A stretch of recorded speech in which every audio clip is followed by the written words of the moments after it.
que você continua aí. Nós voltamos então agora para o segundo bloco do nosso programa Respostas. Você já pode começar a enviar a sua pergunta, gente. Olha, tem o número aí que está à disposição sempre de vocês, porque a sua pergunta significa que você está acompanhando o nosso programa e significa que de alguma forma a gente vai poder iluminar o seu caminho. Mas vou repetir aqui para vocês não esquecerem, 3349-1015, e você pode enviar também pelo WhatsApp, 993470532. Então, nesse segundo bloco, exatamente é isso, a gente começa a responder as perguntas que não nos estão chegando. Exatamente é isso que nós vamos fazer agora, exatamente porque o nosso desejo, à medida do possível, é sempre de responder ao maior número possível de perguntas, né? Algumas perguntas levam um pouco mais de tempo, porque envolvem questões um pouco mais complexas, mas à medida do possível a gente tem tentado satisfazer ou responder as questões que vocês nos trazem. E nós vamos iniciar então hoje, o programa de hoje, desse sábado 15 de junho, com a pergunta da Rose. A Rose faz uma constatação inicial que é um pouco complicada, né? Difícil, de uma situação que ela coloca, e depois em cima disso tem uma pergunta. Vamos lá. Bom dia, a paz esteja convosco. Bom dia, Rose, obrigado pela sua pergunta. A paz do Cristo esteja aí também contigo, tá? Minha situação de dúvida é a seguinte, nos pergunta a Rose. Na paróquia a qual eu participo, há 23 anos, olha que bênção, né? Existem hoje catequistas lutando para difamar e tirar o padre. Como eu disse para vocês, a situação parece-me um pouco complicada, né? Um pouco complicada nesse sentido. Aí a Rose continua, como catequista, qual palavra bíblica devo passar para os catequizandos relacionado com essas atitudes? Aí a Rose lembra, que pena que terminou, porque de fato, Rose, eu espero que você esteja hoje aqui com a gente no programa, mas chegou essa pergunta quando praticamente o programa tinha terminado. Mas é isso que a gente faz, eu já falei isso para vocês várias vezes, a gente não joga fora as perguntas de vocês não, muito pelo contrário, uma hora chega o momento da sua resposta. Primeiro, Rose, que pena, que triste, né, que essa situação esteja acontecendo. Padres são pessoas e, como tal, trazem para o ministério, para o exercício do ministério, suas qualidades e também seus defeitos. Então aqui eu não quero fazer defesa ou não, dizer que as catequistas têm razão ou não, mas dentro da comunidade nós temos que perceber a importância que existe o padre. Ele é um instrumento de Deus, ele é o pastor da comunidade, colocado ali como responsável por aquela pequena porção. Mas ele tem que estar sempre em comunhão com o bispo, que é o pastor maior da diocese. E padres podem cometer erros, sem dúvida alguma. Mas como exortar um sacerdote da minha comunidade? Gente, como é que você chega para o seu pai para dizer que seu pai está errado? E muitas vezes os pais erram, os padres também erram. E aí você tem que chegar, o caminho do evangelho vale também para você exortar o seu padre, né? Sempre com muito respeito.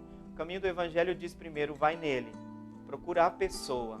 Olha, a correção chamada fraterna é uma correção, mas ela é fraterna, não é a correção destrutiva, daquelas pessoas que falam do alto de um pedestal com arrogância.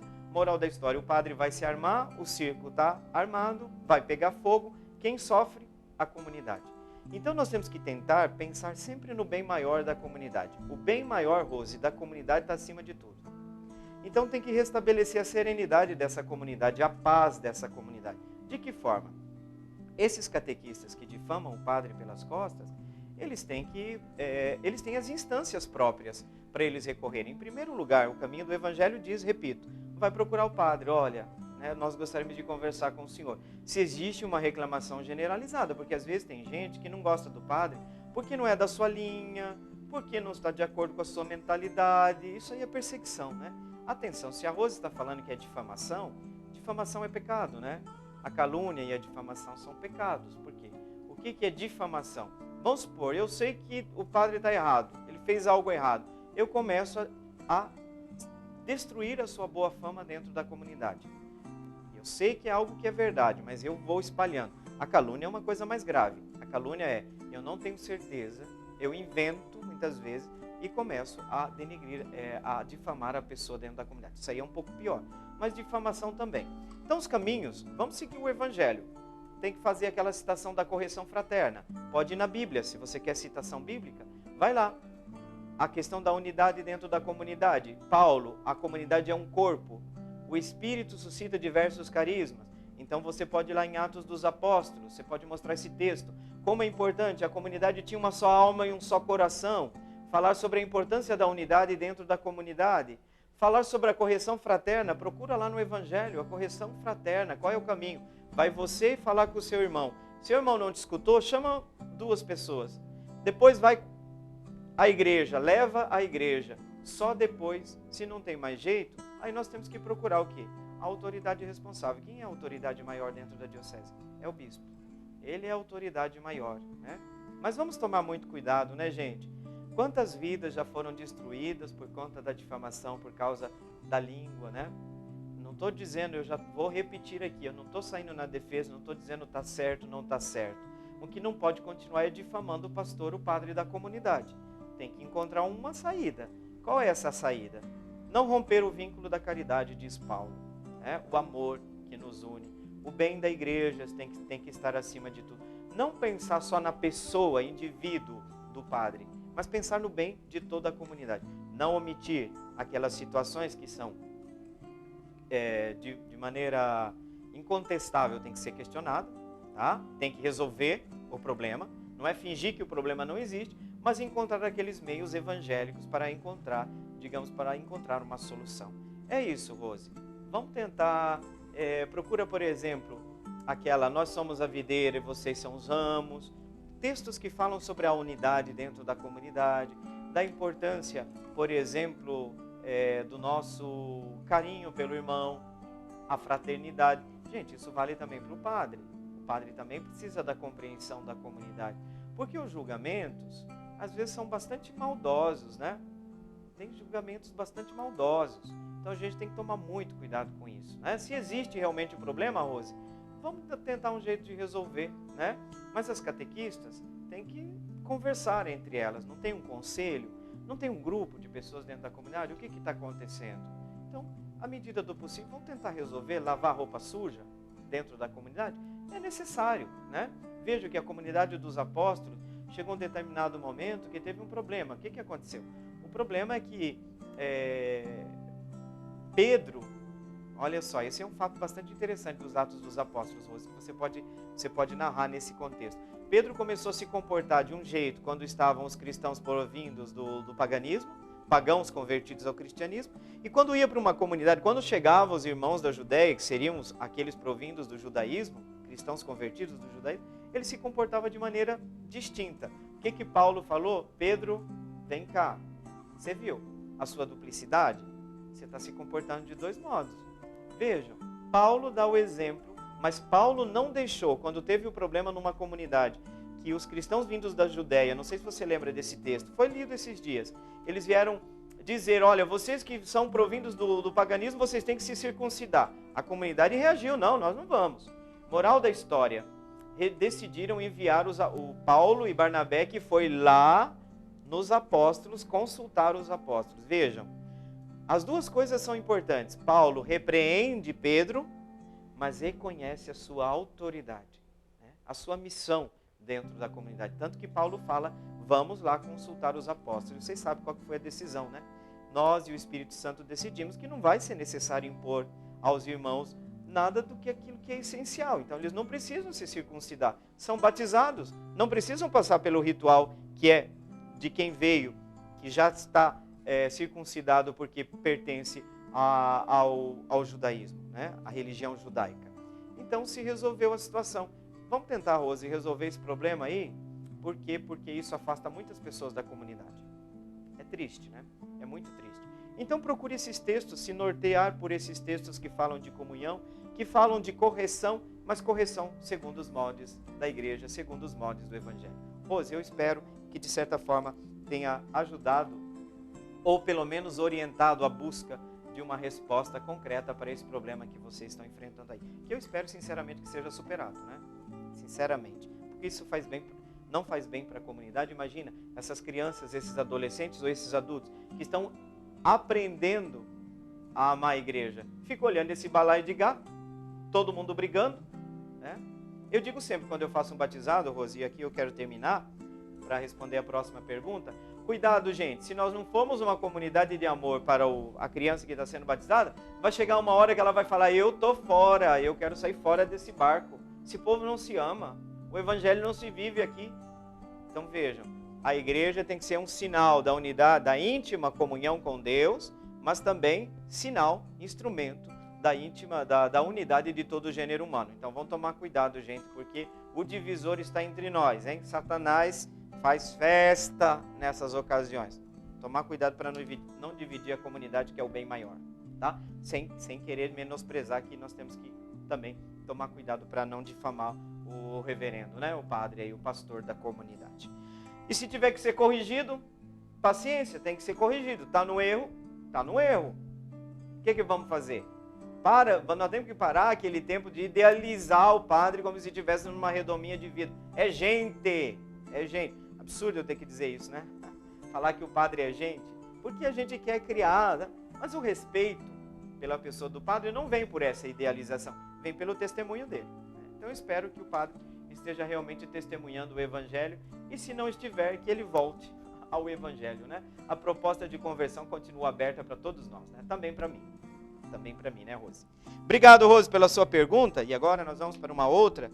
Eu acho que nós temos ainda um pouquinho de tempo nesse bloco, né? Temos sim. E nós vamos para responder a pergunta da Angelita. Angelita, lá da Vila Adelina. Vila Adelina, não conheço Vila Adelina. Tem tantos bairros aqui em Campo Grande que a gente não conhece, né? Mas que bom que você está participando aqui com a gente, Angelita. A Angelita faz uma pergunta muito interessante.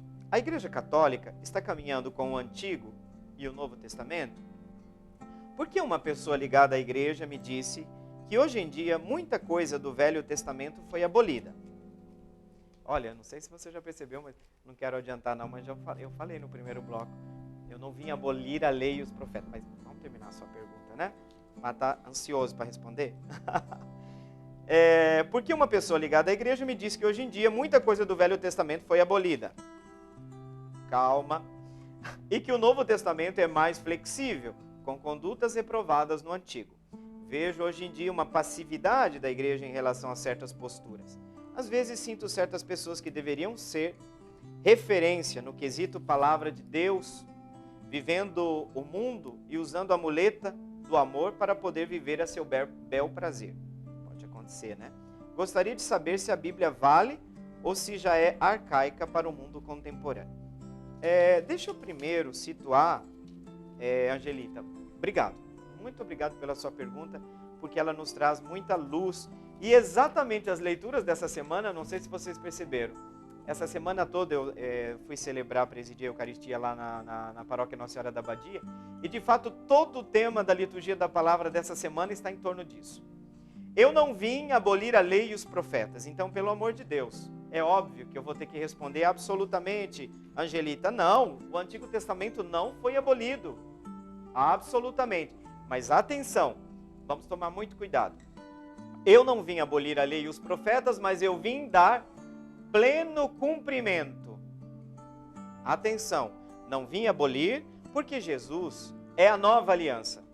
A nova aliança não menospreza a antiga aliança, mas redimensiona toda a antiga aliança. De modo que eu vou falar, Angelita, aquilo que eu já falei várias vezes aqui no programa. Sabe um óculos?